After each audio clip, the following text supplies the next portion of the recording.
Hai kawan malam, selamat datang kembali di channel ini. Channel ini bukan hanya sekedar membawakan cerita horor, melainkan ini adalah tempat di mana kisah nyata, urban legend, dan pengalaman mistis dari seluruh Indonesia disuarakan kembali dengan cara yang membuatmu merasa tidak sendirian. Di balik setiap kisah, ada kebenaran yang lebih menyeramkan dari fiksi. Dan kami di sini untuk menyuarakannya dalam gelap, pelan, dan menusuk sunyi. Dengarkan seperti radio malam, matikan lampu, pasang headset, dan jangan lihat di sampingmu.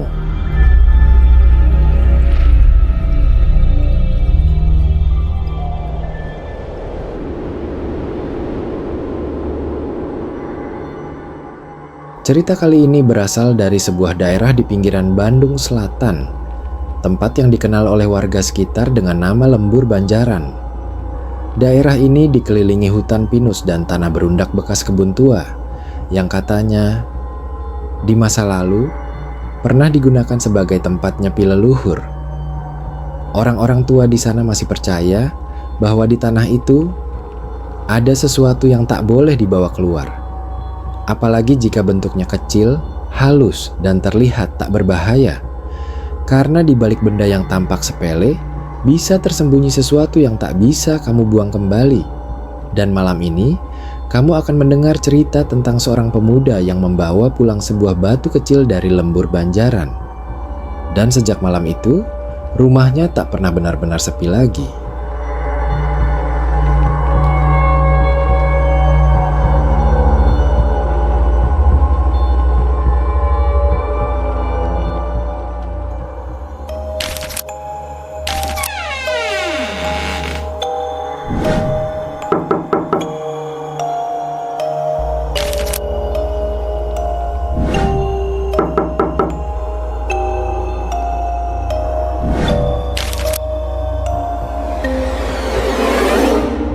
Aku ada di sampingmu.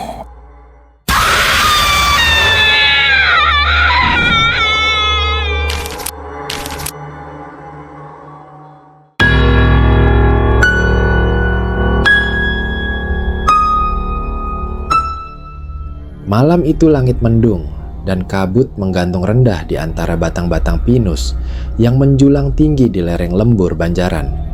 Suasana begitu sunyi hingga suara ranting patah atau hembusan angin terdengar jelas seolah dibisikkan langsung ke telinga. Tak ada lampu jalan, tak ada suara kendaraan, hanya kelap-kelip cahaya bulan yang sesekali mengintip dari balik awan tebal, memberikan siluet samar pada pohon-pohon yang berdiri kaku seperti penjaga tua. Malam terasa lebih berat dari biasanya, seolah ada yang menunggu di balik kabut. Di tempat yang sunyinya begitu padat itulah, seorang pemuda bernama Seno bersama dua temannya, Gilang dan Randy, memutuskan untuk mendaki jalur lama menuju puncak. Mereka bukan hendak berkemah, bukan pula sekadar mencari petualangan biasa. Tujuan mereka adalah menjelajahi sebuah lokasi yang katanya dulunya bekas situs leluhur, tempat di mana orang-orang dahulu melakukan sesuatu yang tak lagi diajarkan. Jalur itu sudah lama tak dilewati siapapun. Bahkan warga lokal enggan menyebutkan nama tempat itu di malam hari, bukan karena lupa, tapi karena percaya menyebutnya saja bisa memanggil hal yang tak seharusnya datang. Di tengah perjalanan mereka yang sunyi, ketiganya menemukan sebuah tanah lapang kecil yang seperti tersimpan di balik tirai hutan. Tanah itu dikelilingi oleh batu-batu besar yang sudah ditumbuhi lumut tebal, serta pohon-pohon tua dengan akar mencuat dari tanah seperti tangan yang menggeliat. Udara di sana terasa lebih lembab, lebih berat, dan entah mengapa, suara jangkrik dan serangga yang tadinya menemani langkah mereka tiba-tiba menghilang begitu saja. Di tengah tanah itu, tampak sebuah batu kecil berbentuk bulat lonjong. Permukaannya licin dan halus, nyaris mengilap seperti habis diasah, namun tak ada tanda-tanda bahwa batu itu pernah disentuh manusia. Seno, yang selalu punya rasa penasaran lebih besar dari rasa takutnya, mengambil batu itu dan menyimpannya begitu saja di saku jaket. Ia sempat berseloroh ringan. Siapa tahu ini batu keberuntungan. Tidak ada yang menanggapi serius. Tidak ada yang memperingatkan, tidak ada suara aneh. Tapi di antara tawa pendek mereka, angin berhenti berhembus. Beberapa detik yang terlalu hening, terlalu aneh. Seolah seluruh hutan ikut menahan napas. Malam itu mereka kembali ke rumah masing-masing tanpa gangguan. Tak ada kejadian aneh di jalan. Tak ada firasat buruk yang langsung terasa. Semua tampak berjalan normal. Tapi begitu Seno membuka pintu kontrakan kecilnya, perasaan tak nyaman langsung menyergap tanpa alasan jelas. Rumah yang biasanya terasa hangat dan akrab kini mendadak terasa kosong.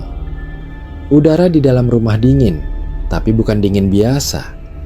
Dingin yang seolah datang dari dalam dinding, seperti hawa lembab dari ruang bawah tanah yang tak pernah dibuka. Ia berdiri sebentar di ambang pintu, mencoba menenangkan diri. Mungkin hanya karena tubuhnya lelah setelah pendakian.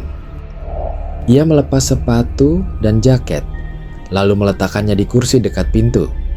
Saat itulah suara itu terdengar untuk pertama kalinya. Sebuah bisikan lirih, pelan, nyaris seperti desisan.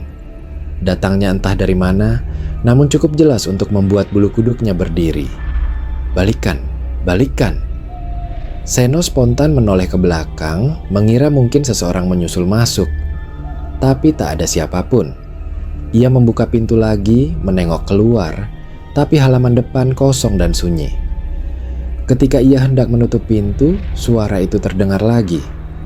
Kali ini dari arah kamar mandi.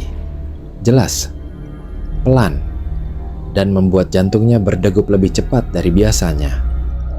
Seno tak menceritakan kejadian malam itu kepada siapapun. Ia berpikir, mungkin hanya halusinasi karena lelah atau pengaruh udara dingin dari hutan. Tapi sejak membawa pulang batu itu, ada sesuatu yang perlahan berubah dalam hidupnya. Ia mulai merasakan gangguan yang sebelumnya tak pernah terjadi. Suasana rumah menjadi berbeda, lebih sunyi dari biasanya, tapi bukan sunyi yang menenangkan.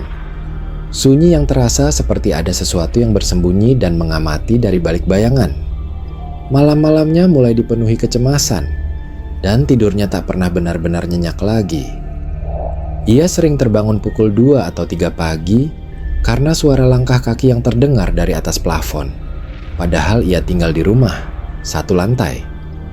Suara ketukan samar dari dalam lemari yang ia tahu benar-benar kosong terdengar berulang, seolah ada yang mencoba keluar. Tapi yang paling membuatnya kehilangan akal adalah bisikan itu. Suara lirih yang datang dari segala arah, dari sela jendela, dari celah tembok, bahkan dari bawah lantai. Balikan, kembalikan, jangan disimpan. Suaranya tak pernah berubah, selalu sama. Ia mencoba membuang batu itu, melemparkannya ke tempat sampah luar rumah. Tapi keesokan harinya, entah bagaimana, batu itu kembali, selalu berada di meja kamarnya, persis di tempat ia menaruh jam wiker. Puncak gangguan itu terjadi saat Seno, dalam keputusasaan yang memuncak, mencoba menghancurkan batu tersebut. Ia menaruhnya di sebuah mangkuk logam di belakang rumah, menyiramnya dengan bensin yang biasa ia simpan untuk motor, lalu menyalakan korek. Ia berharap api bisa mengakhiri semua keganjilan yang mengikutinya. Tapi yang terjadi justru sebaliknya. Bukan batu itu yang terbakar. Saat api menyentuh bensin, seluruh lilin di dalam rumahnya tiba-tiba menyala sendiri. Puluhan lilin yang sebelumnya tersimpan di dalam laci, lemari, bahkan kardus, kini menyala bersamaan. Tanpa disentuh satu pun. Api itu bukan membakar batu, tapi seolah membangunkan sesuatu. Tak hanya itu, televisi di ruang tamu yang tidak terhubung ke aliran listrik ikut menyala. Layar hitam putih berisi noise bergaris-garis tampak berkedip, memancarkan cahaya dingin yang memantul di dinding. Di sela-sela suara bising itu terdengar sebuah kata, lirih namun jelas. Jangan. Suaranya seperti berasal dari dasar ruang kosong. Ketakutan memuncak. Seno lari keluar rumah malam itu juga, tanpa membawa apapun. Ia mengetuk pintu rumah Gilang dengan tangan gemetar dan napas tersengal. Tapi saat Gilang membuka pintu, yang berdiri di depannya bukan lagi Seno yang ia kenal. Wajahnya cekung, matanya sayu, dan dalam seperti tak tidur seminggu. Kulitnya pucat seperti lilin, dan tubuhnya kaku seperti sudah lama dibekukan, lalu dicairkan kembali. Gilang dan Randy akhirnya tahu tentang batu itu. Awalnya mereka mengira Seno hanya terlalu lelah atau stres, tapi setelah mendengar langsung cerita dan melihat kondisinya, mereka mulai percaya ada sesuatu yang tak beres. Mereka memutuskan untuk mengembalikan batu tersebut bersama-sama. Harapannya sederhana. Jika batu itu dikembalikan ke tempat asalnya, semua gangguan akan berhenti. Jadi mereka bertiga berangkat lagi ke lembur Banjaran malam itu juga, membawa senter, doa, dan ketakutan yang mulai sulit mereka redam. Tapi ketika sampai di jalur pendakian, ada yang berbeda, sangat berbeda. Jalan setapak yang kemarin mereka lewati kini menghilang, tertutup semak belukar yang seolah tumbuh dalam semalam. Beberapa pohon besar bahkan tampak seperti baru muncul, padahal sebelumnya tak ada. Seolah hutan itu menyesuaikan dirinya untuk menutupi jejak mereka. Mereka berputar-putar, mencoba mencari patokan, tapi semua tampak asing. Dan sepanjang pencarian itu, suara bisikan yang tadinya hanya mengganggu Seno kini juga terdengar di telinga Gilang dan Randy. Bisikan itu makin jelas dan tajam tiap kali mereka mencoba mundur atau menyimpang dari jalur. Akhirnya mereka menyerah dan kembali. Tapi malamnya, sesuatu datang ke rumah Gilang. Dan kali ini bukan hanya suara. Gilang bersumpah, malam itu ia melihat bayangan berdiri di sudut kamarnya. Bukan bayangan biasa, bukan siluet manusia pada umumnya. Sosok itu kecil, bungkuk, dan kepalanya lonjong memanjang, mengingatkannya pada bentuk batu yang dibawa Seno. Mata Gilang tak bisa berpaling. Sosok itu tidak bergerak sedikit pun, hanya berdiri diam, seperti menunggu atau mengamati. Ruangan terasa menebal, udara menjadi berat, dan waktu seolah melambat. Ia ingin berteriak, tapi tenggorokannya seperti terkunci. Tubuhnya gemetar, tapi kakinya tertancap di lantai seolah ditahan oleh sesuatu yang tak kasat mata. Dengan panik, Gilang akhirnya berhasil menjangkau saklar lampu dan menyalakannya. Dalam sekejap, sosok itu lenyap begitu saja, seperti tak pernah ada. Tapi di tempatnya berdiri, ada bekas jejak lumpur kecil yang membentuk pola tak beraturan, dan bunga melati kering berserakan di lantai. Aromanya menusuk, bukan wangi yang menenangkan, tapi seperti bau kematian yang dibungkus kenangan. Gilang langsung menelepon Randy, nadanya tegang dan tak bisa disembunyikan. Mereka bertiga sepakat untuk segera berkumpul malam itu juga. Mereka tak lagi menyebut ini sebagai kutukan. Ini bukan gangguan biasa, ini adalah peringatan. Dan firasat mereka mengatakan, waktunya hampir habis. Randy akhirnya mengajak mereka menemui seorang kuncen tua yang tinggal di bawah Bukit Banjaran. Rumah kuncen itu nyaris tersembunyi di balik rimbunnya pohon bambu dan semak liar, dengan dinding dari bilik bambu dan aroma menyan yang langsung menusuk begitu pintu dibuka. Wajah kuncen itu keriput, matanya tajam dan dalam seolah melihat sesuatu yang tidak terlihat oleh orang biasa. Ketika mereka mengeluarkan batu itu dari kantong kain dan meletakkannya di hadapan sang kuncen, ia hanya menatapnya sebentar, sangat sebentar. Tapi setelah itu, ia menghela napas panjang, seperti menyadari betapa dalam masalah yang mereka bawa. "Kalian membawa pulang jimat penutup," katanya pelan tapi tegas. "Itu bukan batu, itu adalah mata." Ketika ditanya mata siapa, ia tak langsung menjawab. Ia menatap ke arah jendela yang menghadap hutan, lalu berkata lirih, "Mata dari yang ditanam hidup-hidup di tanah itu ratusan tahun lalu." Hening menyelimuti ruangan. "Batu itu adalah segel, dan kalian telah membukanya." Suaranya kini terdengar lebih berat. Ia kemudian memberi mereka petunjuk untuk melakukan ritual pengembalian. Batu itu harus diselimuti kain putih, dibawa kembali ke tempat asalnya, dan dikubur kembali di tanah tanpa satu kata pun diucapkan selama prosesnya. Dan semuanya harus selesai sebelum matahari terbit. Mereka melakukannya dengan tubuh gemetar, napas tak beraturan, dan langit yang mulai menunjukkan garis merah pucat di ufuk timur. Ketiganya kembali ke lereng Banjaran. Tidak satu pun dari mereka berbicara selama perjalanan, mengikuti arahan Sang Kuncen dengan hati berdebar dan telinga waspada pada suara-suara hutan. Sesampainya di tempat itu, yang entah bagaimana bisa mereka temukan kembali, mereka menggali tanah pelan-pelan. Batu itu dibungkus kain putih dan dikubur dalam diam, tanpa satu kata pun terucap. Namun, begitu tanah menyentuh kembali permukaan batu itu, suara-suara mulai terdengar dari bawah kaki mereka. Tangisan lirih yang berubah menjadi tawa pelan, lalu menjadi bisikan-bisikan samar yang menyebut nama mereka satu persatu.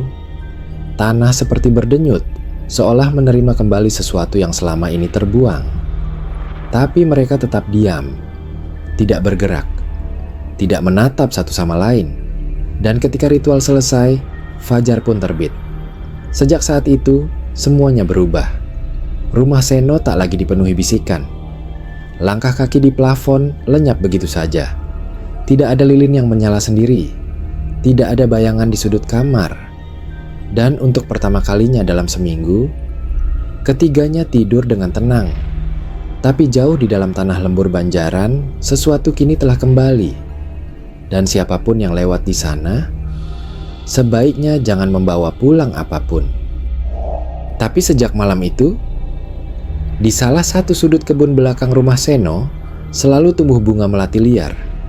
Tidak ada yang pernah menanamnya, dan tanah di sana bahkan tak pernah basah karena hujan. Tapi melati itu tetap mekar, hanya di satu titik, di tempat yang selalu terasa lebih dingin dari area lain. Aromanya halus, lembut, tapi menusuk jika terlalu lama dihirup. Dan anehnya, melati itu hanya mekar saat malam tiba, seolah mengikuti sesuatu yang tak kasat mata. Tak pernah layu, tak pernah dipetik, seperti dijaga oleh sesuatu atau seseorang. Dan setiap malam Jumat Kliwon, dari arah kebun itu, suara bisikan pelan masih kadang terdengar. Tidak sekeras dulu, tidak seintens saat batu itu masih di dalam rumah, tapi cukup untuk membuat siapapun yang mendengarnya merinding dan sadar bahwa ada hal-hal yang jika sudah disentuh, tak akan pernah benar-benar pergi. Maka jika suatu hari kamu berjalan ke dalam hutan dan menemukan batu kecil yang bentuknya terlalu bulat, terlalu rapi untuk dibiarkan tergeletak begitu saja, jangan disentuh, jangan dibawa pulang. Karena tak semua benda mau dipindahkan, dan tak semua yang kamu bawa bisa kamu kembalikan.